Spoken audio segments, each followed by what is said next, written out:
Hello everyone, स्वागत है आपका मेरे चैनल ग्रोफिन में। फ्रेंड्स, आज हम बात करेंगे डेब्ट instrument, growth stock, value stock और क्रेडिट रेटिंग्स के बारे में। तो आइए दोस्तों शुरू करते हैं। फ्रेंड्स, ये ग्रोथ स्टॉक्स क्या होते हैं? जो भी स्टॉक जिनमें एक पोटेंशियल होता है कि वो अपने अंदर अपने प्राइस को लगातार इंक्रीज कर सकते हैं या उनमें बहुत सारा पोटेंशियल छुपा है और वो शुरू से ही मतलब जाहिर होता है कि ये स्टॉक्स ग्रोथ ही करेंगे, उन्हें हम ग्रोथ स्टॉक्स कहते हैं। अब आता है कि ये वैल्यू स्टॉक्स क्या होते हैं। वैल्यू स्टॉक उन स्टॉक्स को कहा जाता है जो कि हैं फंडामेंटली बहुत अच्छे हैं, उनके पास एसेट वैल्यू भी बहुत अच्छी है, उन कंपनीज के पास सारी चीज़ें अच्छी हैं, पर वो कहीं ना कहीं अंडरमाइंड है अपने प्राइस के मामले में। मतलब उनका प्राइस या तो गिर चुका है किसी रिसेंट इवेंट की वजह से, या फ्रेंड्स ऐसा भी हो सकता है कि कंपनी में कुछ चीज़ें अभी गलत चल रही हों जो कि लॉन्ग रन में बिल्कुल सही हो जाएंगी और ये एक मल्टी बैगर बन सकता है। तो फ्रेंड्स, ऐसे स्टॉक्स पे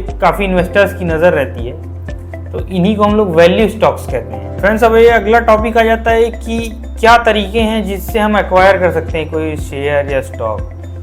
फ्रेंड्स, जैसा कि मैंने प्रीवियस वीडियोस में बताया, अगर वीडियोस आपने नहीं देखी हैं तो आई बटन पे वो वीडियोस देख सकते हैं आप। दोस्तों, उनको एक्वायर करने के कई तरीके होते हैं, जैसे कि एक होता है आईपीओ। अगर मान लीजिए आप प्राइमरी मार्केट से ले रहे हैं, या मान लीजिए प्राइमरी मार्केट ऐसे कोई एब्स्ट्रैक्ट चीज़ है, ऐसे कोई विजिबल चीज़ नहीं है। अगर आप आईपीओ के थ्रू लेते हैं या सीधे अलॉटमेंट के थ्रू लेते हैं तो उसको हम प्राइमरी मार्केट कहते हैं, या फिर अगर वो सेल रीसेल के लिए अवेलेबल है तो आप सेकेंडरी मार्केट से उसे परचेज कर सकते हैं। ये दो तरीके हैं और उसमें ब्रोकर्स और बाकी लोग भी इन्वॉल्व होते हैं। ये कुछ तरीके हैं जिनमें आप उसको परचेस कर सकते हैं। तो अगला टॉपिक आता है कि ये बिड प्राइस या आस्क प्राइस क्या होता है। तो दोस्तों, बिड प्राइस उसे कहा जाता है जैसे मान लीजिए कोई सेलर है, ठीक है, वो सेल करना चाह रहा है, कोई बाय करना चाह रहा है, तो एक कॉमन बिडिंग होती है, मतलब उसको हम लोग हिंदी में बोलते हैं बोली लग रही है, तो उसको बिड प्राइस कहा जाता है। ये भी एक तरीका है जिससे शेयर्स एक्वायर होते हैं। बिडिंग में जो उस ऑप्टिमम अमाउंट को बिड किया रहता है उसको वो शेयर अलॉट हो जाता है या वो इक्विटी अलॉट हो जाती है। अब फ्रेंड्स, ये आता है कि ये आस्क प्राइस क्या होता है। फ्रेंड्स, जब भी मान लीजिए कोई सेलर, आप सेलर हैं, आपको सेल करना है, तो आपका एक आस्क प्राइस रहेगा।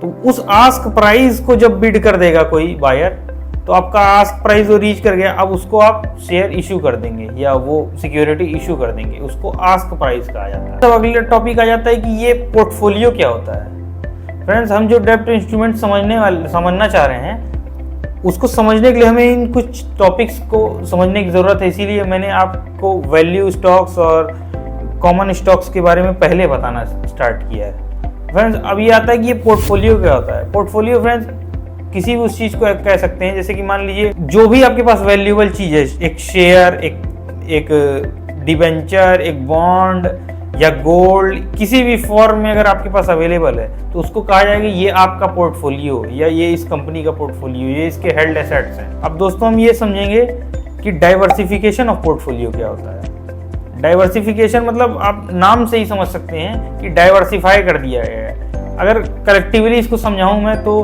We should not keep all the eggs in same basket. इसका यही मतलब है कि जैसे कि मान लीजिए आपने सारा एक ही स्टॉक खरीद लिया, सारा एक ही बॉन्ड खरीद लिया या कुछ भी ऐसा कर लिया, सारा एक है, मार्केट अच्छा चल रहा है, चलिए ठीक है, बहुत अच्छी बात है।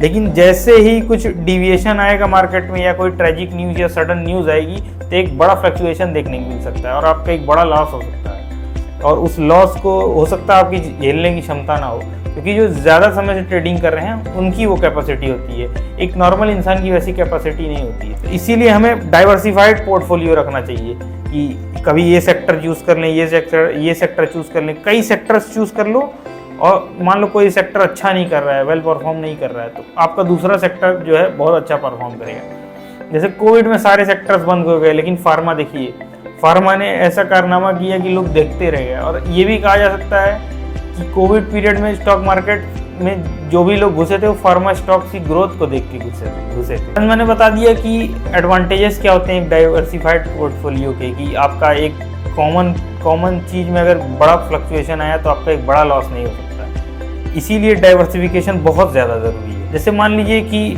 अडानी के खिलाफ हिंडनबर्ग ने एक बड़ी रिपोर्ट पेश की थी रिसेंट ईयर्स में, कितना बड़ा लॉस हुआ होगा लोगों का। लेकिन अगर उसी को डाइवर्सिफाइड पोर्टफोलियो के तहत अगर लोग अपना पोर्टफोलियो सारे शेयर्स वगैरह अगर डाइवर्सिफाई करके रखते तो ऐसा शायद उनका उतना बड़ा लॉस नहीं होता। सब जो इस वीडियो का सबसे इम्पोर्टेंट टॉपिक है वो आ रहा है, जिसे कहा जाएगा डेब्ट इंस्ट्रूमेंट क्या होता है। फ्रेंड्स, जब भी कंपनीज को पैसा उठाना होता है या उनको और फंड की ज़रूरत होती है या कैपिटल की ज़रूरत होती है, तो वो क्या करते हैं, वो कॉमन पब्लिक से पैसा उठाते हैं। वो कैसे करते हैं फ्रेंड्स, वो बॉन्ड्स इशू करते हैं। कोई भी बड़ी ऑर्गेनाइजेशन बॉन्ड इशू करेगी, आप वो बॉन्ड खरीदोगे तो आप उनको पैसा दोगे और मैच्योरिटी पे वो आपको वो पैसा वापस करेंगी। फ्रेंड्स, अगर ये गवर्नमेंट करती है काम तो उसको बॉन्ड कहती है, लेकिन अगर कोई कॉर्पोरेट कंपनी है, कोई बड़ी ऑर्गेनाइजेशन अगर ये काम करी, उसी केस में इसको डिवेंचर कहा जाता है। ये एक खास फर्क होता है बॉन्ड और डिवेंचर के बीच में। अब फ्रेंड्स आते हैं कि ये डेब्ट इंस्ट्रूमेंट कितने तरह के होते हैं। डेब्ट इंस्ट्रूमेंट कई तरह के होते हैं, जिसमें से 3 मेजर कैटेगरीज हैं। फ्रेंड्स, पहला है गवर्नमेंट सिक्योरिटीज, दूसरा है पब्लिक सेक्टर यूनिट और तीसरा है कॉर्पोरेट सिक्योरिटीज।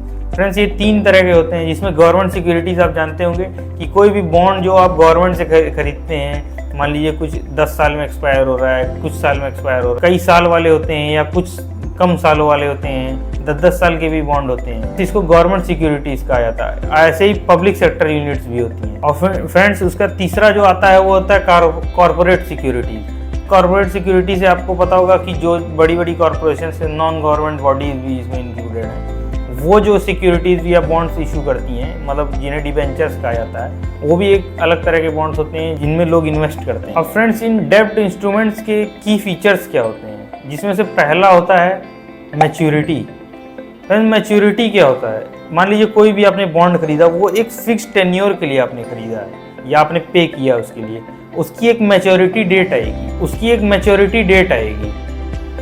उस मैच्योरिटी डेट को वो बॉन्ड जो रहेगा उसकी एक फिक्स्ड वैल्यू हो चुकी रहेगी, जो वो पर्टिकुलर कॉर्पोरेट बॉडी या गवर्नमेंट आपको रिटर्न करेगी। उसे कहा जाता है कि मैच्योरिटी पे इतना अमाउंट आपको वापस मिला। अब फ्रेंड्स, इसी में अगला टॉपिक आ जाता है कूपन्स। जो भी इंटरेस्ट पेबल रहता है उन सिक्योरिटीज पे, उन्हीं को हम लोग कहते हैं कूपन्स। जैसे कि मान लीजिए आपने कोई बॉन्ड लिया, तो कुछ साल के दौरान उस बॉन्ड में क्या होगा, उस बॉन्ड का आपको इंटरेस्ट मिलता रहेगा, क्रेडिट होता रहेगा, उसी को कूपन्स कहा जाता है। फ्रेंड्स, अब ये प्रिंसिपल क्या होता है, प्रिंसिपल हम कहते हैं कि जो भी अमाउंट आपने पे किया है उस बॉन्ड के लिए, उसी को प्रिंसिपल अमाउंट कहा जाता है कि ये फला प्रिंसिपल दे के आपने ये बॉन्ड लिया था।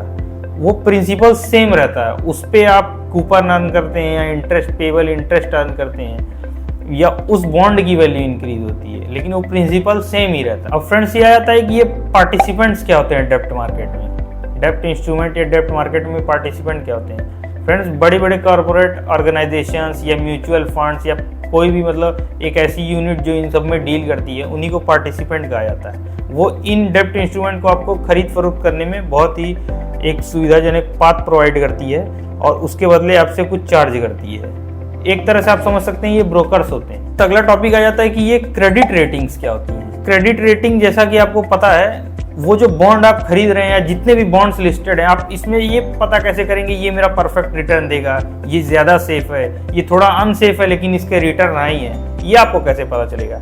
फ्रेंड्स, उसके लिए क्रेडिट रेटिंग्स का यूज़ किया जाता है। कई तरह की क्रेडिट रेटिंग्स हैं इंडिया में, जैसे एक हो गया क्रिसिल हो गया, इकरा हो गया, फिच हो गया, कई तरह की क्रेडिट रेटिंग्स हैं, जिसमें क्रिसिल को सबसे ज़्यादा यूज़ किया जाता है। जैसे बोला जाता है ये AAA है, ये AA है, इस तरह से क्रेडिट रेटिंग्स दी जाती हैं कि उन क्रेडिट रेटिंग्स को देख के ही कोई उन सिक्योरिटीज या उस पर्टिकुलर कॉर्पोरेशन में इन्वेस्ट करे। तो आज के लिए इतना ही, अब मिलते हैं अगले वीडियो में, और इस वीडियो को लाइक सब्सक्राइब करिएगा। Thank you friends.